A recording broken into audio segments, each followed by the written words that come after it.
دا ځل خو کالت لورک مسافر یار سره هلا راشه راشه اختر هلا راشه راشه اختر. الحمد لله وكفى. ما بعد قال الله تبارك وتعالى لا ينال الله لحومها ولا دماؤها ولكن يناله التقوى. وقال رسول الله صلى الله عليه وسلم انا وکافل الیتیم هکذا یوم القیامه. ګرانو معزز عزتمندو مسلمانانو ورونو، تاسو ته چې څنګه پته ده چې د المقدس خیریه بنسټ والا ورونه چې دي هر کال په واړه اختر او غټ اختر کې، واړه اختر د جامو دپاره دوی لګیا دي کوششونه کانې، او غټ اختر کې دو لګی د قربانو دپاره. زموږ او ستاسو په دې چم ګاونډ کې ډېر داسې خلک شته دی، داسې یتیمانان شته دی، داسې کورونه شته دی چې هغه نه جامې وسه لري او نه د قربانۍ وسه لري. نو د المقدس خیریه بنسټ والا ورونه چې دي دوسه کال انشاءالله دا ترتیب او انتظام نیولی دی د تیرو کلونو په شان دی چې څه کال غټ اختر کې به دا هغه کورونه، هغه اړمنې کورنۍ، هغه محتاجې کورنۍ چې هغوی د قربانۍ وس نه لري، هغې دپاره به دوی انشاءالله د قربانۍ دپاره ملګري ورسره یو ترتیب به برابري.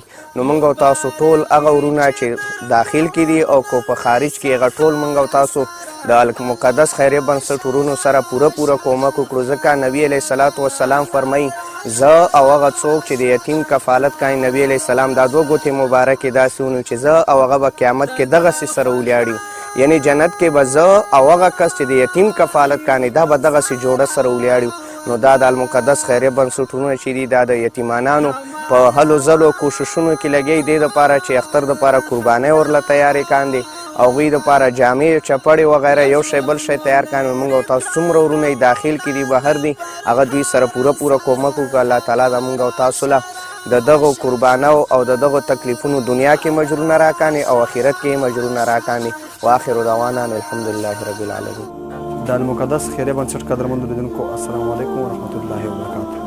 دوستانو، تاسو ته بهتره معلومه ده چې لوی اختر ته په شمار څو ورځې پاتې دي، او دا به هم درته معلومه وي چې موږ هر کال د المقدس خیریه بنسټ له طرفه په دې ساحو کې هغه بې سرپرسته او یتیمانانو او هغو بې وزلو دپاره د اختر د قربانۍ بندوبست کوو چې هغوی په اختر کې د اختر نه پاتې کېږي. نو دا ځل مو هم په فکر کې ده، خو دغه فکر او دغه اقدام چې کوو دا ستاسې په مرستو باندې کوو. په هر اختر کې یعنې که وړوکی اختر وي موږ د جامو بندوبست ورته کوو، او که لوی اختر وي نو موږ د قربانۍ بندوبست کوو. دا ځل هیڅ دا یقین موږ نه لرو چې په سلو کې به 10% خلک هم اختر وکړي. نو د یتیمانانو او د کونډو په شمول بېوزله کورنۍ نورې هم زیاتې شوي دي. درنو ملګرو، هغه ورونه چې په بهر هیواد کې مزدورۍ پسې تللي یاستئ، مزدوري کوئ، منو چې د خپل بچي د رزق دپاره تللي یاستئ، خو هغه ورونه چې هغوی هلته راټول شي په بهر هیواد کې قربانۍ کوي، یوه قرباني وکړي یا دوه وکړي یا درې وکړي، په غوښه هم پوه نه شي چې چېرته لاړه. نو راځئ تاسې به خپلې قربانۍ د همدغسې ویډیو د لارې وګورئ چې هغه اړمنو خلکو ته به رسېږي چې هغوی به هېڅ اختر نه وي کړی یا به یې هم غوښه په میاشتو نه وي لیدلې. نو زموږ سره په دغه برخه کې خپلې مرستې شریکې کړئ قدرمندو ملګرو، او اختر ته لا څو ورځې پاتې دي. موږ په نظر کې لرو چې دغسې کورنیو دپاره د اختر لپاره قرباني وکړو او په ټولو یې د اختر په ورځ باندې تقسیم کړو. د الله مقدس خیریه بنسټ څومره رضاکاران ټیم چې دی هغوی په هر اختر کې هیڅ د خپلو بچو سره اختر نه تیر کړی، تر د 12 تر د 11 بجو د یتیم په خدمت کې ولاړ وي. خو مرستې د ستاسې وي، یوازې موږ دغه غږ تاسې ته دررسولی شو او دغه خدمت ته درېدلی شو.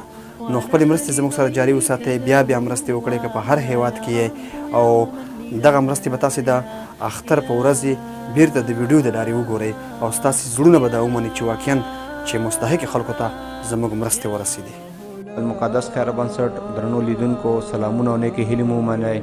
څرنګه چې تاسو ته معلومه ده چې هر کال باندې موږ د غټ اختر کې د ملګرو څخه قربانۍ مالونه غواړو او موږ یې په اطرافي سیمو کې د دوه ملګرو قربانۍ هلته وړو او هلته ورته اضافه کوو او د هغې غوښه په غریبو باندې تقسیموو. نو سږ بیا هم په تاسو غږ کوو چې راځئ موږ سره په دې برخه کې کومک وکړئ او خپلې قربانۍ څوک د یو څخه زیاتې قربانۍ لري مهربانۍ له مخې موږ ته د قرباني راولېږي، موږ به په هغه اطرافي سیمو کې او یا هغه ساحو ته ولېږو چې هلته اکثریت خلک غریب دي نو په دې برخه کې تاسو څخه هیله کوو چې موږ سره خپل قربانۍ شریکې کړئ یا د هغې معادل پیسې المقدس خیر بنسټ ته ولېږي، هغو به ورباندې قرباني واخلي او تاسو ته به قرباني وکړي. ستاسو د قربانۍ د مال غوښه به موږ په غریبو، یتیمو او په بېوزلو خلکو باندې تقسیم کړو. نو راځئ وروڼو موږ سره په دې برخه کې همکاري وکړئ او خپلې قربانۍ د المقدس خیر بنسټ ته ولګئ. مننه. الله لا